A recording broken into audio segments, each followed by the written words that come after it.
First, let's consider the 6 to 13 GHz installation case. Follow these steps to obtain the installation. 1. Mount and tighten the RFUC remote mount adapter plate, supplied in RFUC Adapt Remote Mount Kit, to the RFUC pole mount using the 4 flat screws supplied with the RFUC Adapt Remote Mount Kit. 2. Mount and tighten the IP20C splitter to the RFUC pole mount using the 4 captive screws and washers that are assembled to the IP20C splitter kit. 3. Mount and tighten the IP20C radio to the IP20C splitter using the 4 captive screws and washers that are assembled to the IP20C radio. Pay attention that the O-rings are mounted on the IP20C splitter kit. 4. Connect the flexible waveguide and sealing gasket supplied with the flexible waveguide kit to the RFUC adapter plate. Tighten the 4 screws supplied with the flexible waveguide kit. Next, let's treat the case for 15 to 42 GHz frequencies. 1. Loosen the 2 screws and remove the twist plate from the IP20C splitter. 2. Mount and tighten the IP20C splitter to the RFUC pole mount using the 4 captive screws and washers that are assembled to the IP20C splitter kit. 3. Mount and tighten the IP20C to the IP20C splitter using the 4 captive screws and washers that are assembled to the IP20C. Pay attention that the O-rings are mounted on the IP20C splitter kit. 4. Connect the flexible waveguide and sealing gasket supplied with the flexible waveguide kit to the IP20C splitter kit. Tighten the 4 screws supplied with the flexible waveguide kit. We will continue our presentation with a 2+2 hot standby dual polarization direct mount procedure. This procedure can also be used for 2 times multi-core 1+1 hot standby dual polarization hardware ready for multi-core 2+2 hot standby dual polarization configuration. The tools required for this procedure are listed to the right of the screen. The items and quantity needed are listed in the middle table.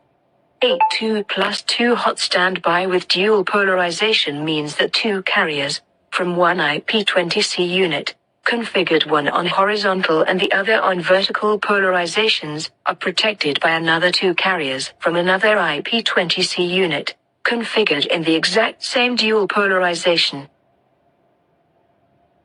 The procedure to install such a link follows. 1.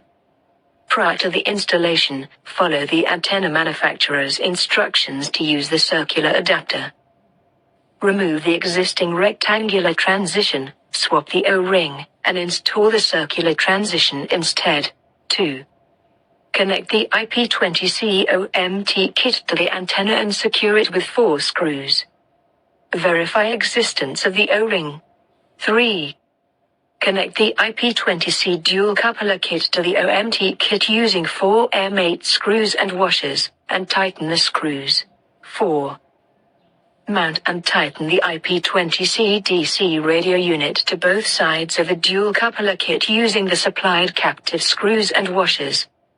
Pay attention that the O-rings are correctly mounted on the radio ports of the IP20C dual coupler. 5. Connect the MIMO signaling cable between the management ports of both units.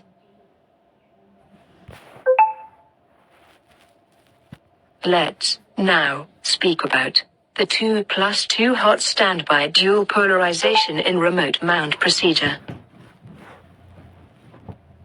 This procedure can also be used for 2 times multi-core 1+1 HSB dual polarization where ready for multi-core 2+2 HSB dual polarization configurations.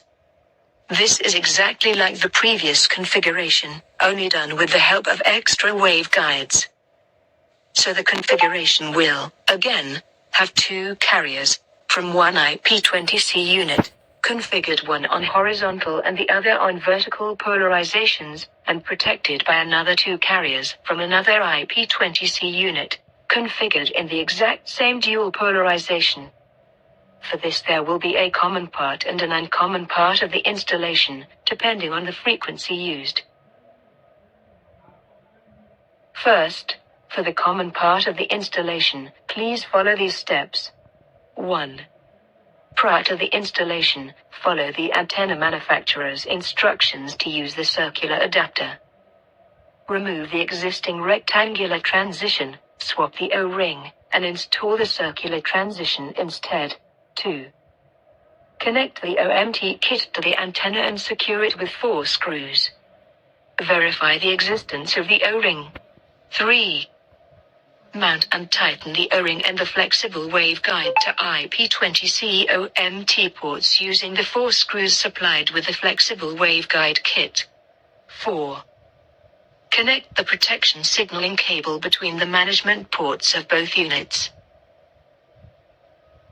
Next, for the 6 to 13 GHz frequencies, do this. 5. Mount and tighten the IP20C remote mount adapter plate, supplied in IP20C adapter remote mount kit, to the IP20C pole mount using the 4 flat screws supplied with the IP20C adapter remote mount kit. 6. Mount and tighten the IP20C dual coupler to the IP20C pole mount using the 4 screws and washers that are supplied with the IP20C dual coupler kit. Pay attention that the O-rings are mounted on the IP20C remote mount adapter. 7. Mount and tighten the IP20C radios on each side of the IP20C dual coupler using the screws assembled on IP20C radio. Pay attention that the O-rings are correctly assembled on the radio port of the IP20C dual coupler. 8. Connect both flexible waveguides and sealing gaskets supplied with each flexible waveguide kit to the IP20C dual coupler antenna ports. Tighten the screws and washers supplied with the flexible waveguide kit. Now, let's see how the procedure is continued for the common part, for the 15 to 42 GHz frequencies. 5.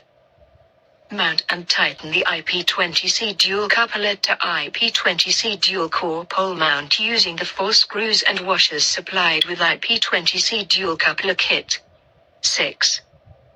Mount and tighten the IP20C radios on each side of the IP20C dual coupler using the screws assembled on IP20C radio.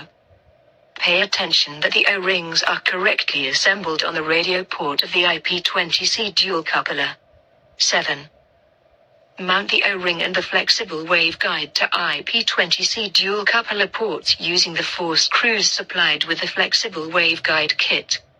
Let's now speak about the 2+2 hot standby dual polarization indirect mount procedure. To create a 2+2 hot standby